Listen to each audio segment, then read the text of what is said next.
What's going on, you guys? This is my Canon EOS RP and I just got this camera. Pretty nice. The size is pretty amazing, and I just want to show you guys my settings for when I set up a brand new camera, especially a Canon camera. This is the first time I'm setting it up, and the first thing I'm setting up is the photography. So I put this on M and start going through the settings. First we go to menu. For image quality, I would put it on RAW.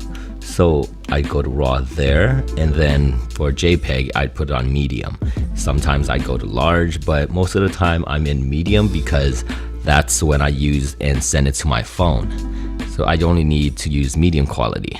That's usually what go on Instagram and Twitter, sometimes Facebook, but mainly it's on medium. This would be the cropping aspect ratio. I leave it on full, and then image review, I actually don't turn that on at all. I leave that off. And then shutter speed without card, I always leave it off so I know that my card's in there when it actually works. We have lens aberration correction. I leave that how it is. The speed light, I leave that as it is because I don't use flash at all. I'm more of a natural light photographer. Here, exposure compensation, I don't mess with that because I'm in full manual, so you kind of don't have to mess with that at all, unless you're an aperture priority or shutter speed priority, but I leave that at 0. ISO speed setting. ISO speed, I leave it at 0. Range, I go through the whole range, and then auto range, that's about right. Minimum shutter speed, that would change if I'm shooting for video, but for picture, I always change my own shutter speed. The minimum shutter speed, I would change to 50 if I was shooting like a vlog, and then keep that there. And then auto light, I don't mess with that either. Highlight tone priority, I don't mess with these as well. There's a lot of things in this menu that I leave just as it is. So basically the whole menu I don't mess around with. White balance, I leave it on auto, but I actually use it on manual. I leave it on auto just in case I'm just going to shoot really fast, so I don't really mess around with that. Custom white balance, I don't mess with just yet. Just like the white balance, I mess with that as I'm shooting. And then we go here is pretty much the same. Picture profile, I go to neutral. That's usually how I like my picture profile. That's how I set it so I can change it whenever I want to in Lightroom. So I use it on neutral right there. The next screen, that's the same. This is also the same. That's the same. We have touch shutter. I disable that because I don't want to accidentally touch the screen and take a picture. I really don't like that at all. So I always leave that on disable. HDR is also disabled. Multiple exposures disable. Focusing bracket is disabled. Those are something I would change when I'm trying to, use it differently.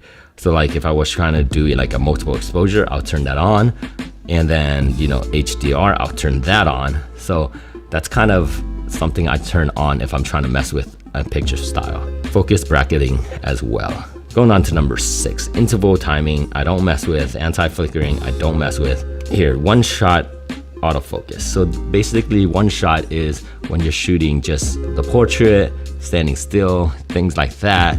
If you want to start shooting moving subject, that's when you want to set it on servo, but I usually shoot it on one shot. Autofocus method. These, I'm always putting on face recognition, always. And I also select, like, let's say, if I'm trying to shoot like a product, I'll put it on 1 point or spot autofocus, just because I know exactly where I want it to focus. But for most of the time, face recognition is what I put it on. Eye detection, for sure. If I have face recognition, I put eye detection on. And then also, if I'm taking a picture of a portrait or a person, I would put this on servo, because that will automatically detect the face, and then I would automatically find the eye. So basically, the whole time, it will be perfectly focused. If you're doing face recognition, then you would want eye detection focus on, and then you want continuous autofocus on, because you want to keep tracking the eye, because humans don't just stay still, they move around a tiny bit. And servo autofocus, because that just finds it and continue focusing. Touchpad setting, touch to drag autofocus. If when you're basically shooting a viewfinder, you want it to move around, and autofocus when you're touching and dragging the screen. and then I would turn that on. Positioning, active on the right. So yeah, it would be on the right, and I'll be moving the trackpad like right here. That should be good. Moving on to the next spot. Here we have lens electronic manual. I actually just leave that alone. Autofocus assist beam, no. I don't want any of that thing on at all. That's the light that pops out, and I don't really need it.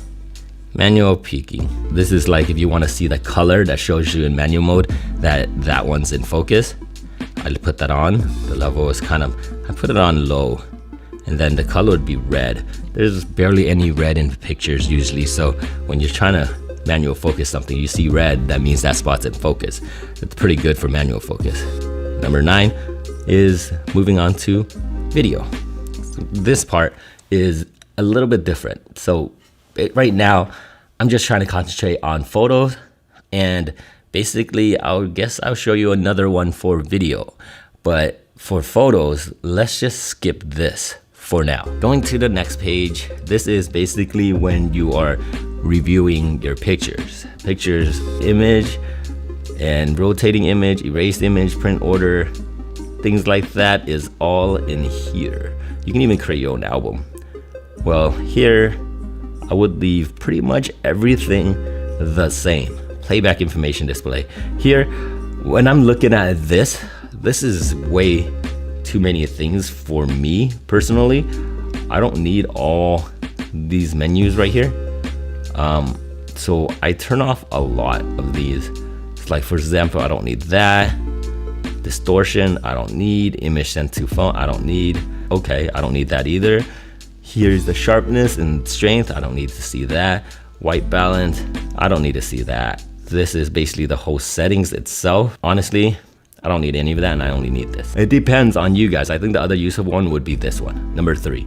And if you guys don't find it useful, then you can turn it off as well. I just don't like to see a bunch of stuff when I'm looking at the pictures. Highlight alert. Some people like to turn this on. This is kind of like that zebra, right?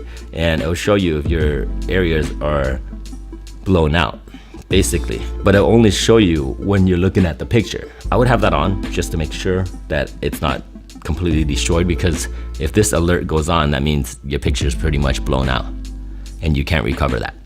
And because of the EOS RP, it doesn't have amazing dynamic range. You might have trouble with the highlights, so just be careful when you're shooting it. You might want to underexpose. And then autofocus point display, I don't really need to see where I autofocus it because I'm pretty sure that's where I want. Here's the playback grid. If you want to see a rule of third to magnify it, 2x is pretty much good enough for me. And then now we go to the folders.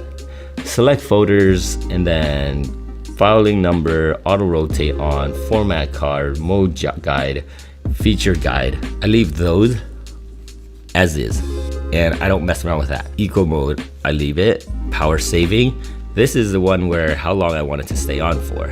Display turn off in 3 minutes, auto power off and turn off in 5 minutes, viewfinder turn off in 3 minutes. Cool, that's basically how I want to set it. Everything in about 3 minutes. If I'm not touching it, then it can turn off. Time zone there, language, video, touch control, standard, sensitive, Standard is good for me. I don't really like the beeping sound at all, so I disable it all. I don't like hearing that beep, beep, beep every single time I'm focusing.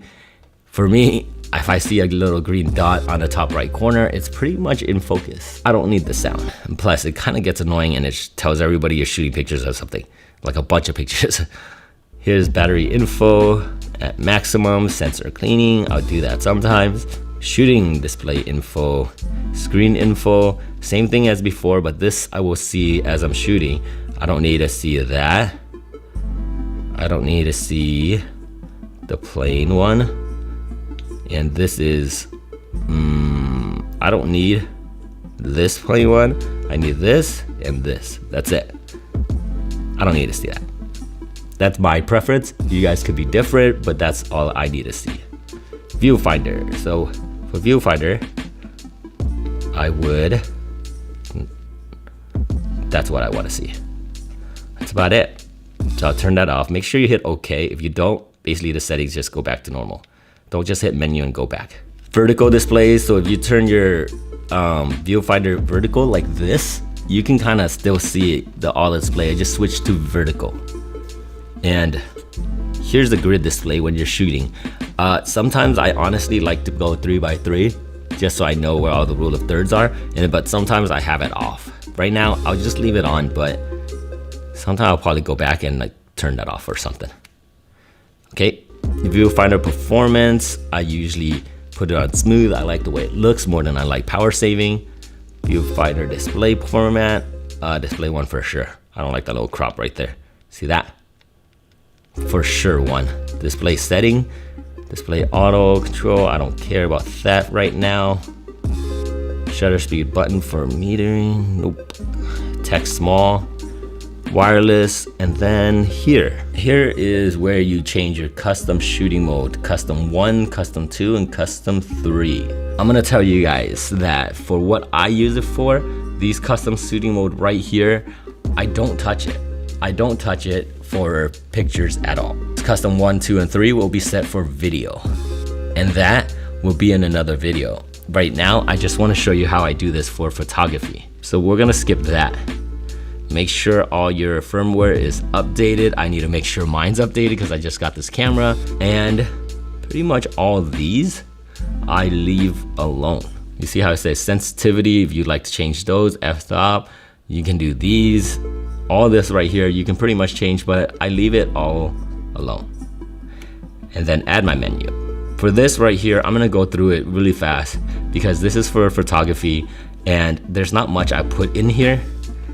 But let me show you guys what I do put in here. So here, I would put none of these. I don't need that.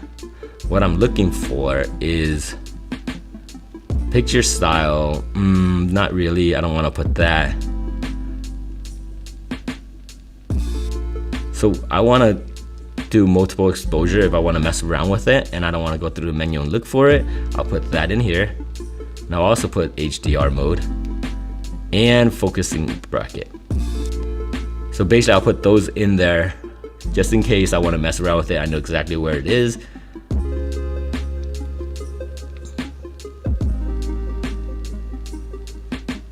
And the other thing that I need is, where is that? There it is, format card.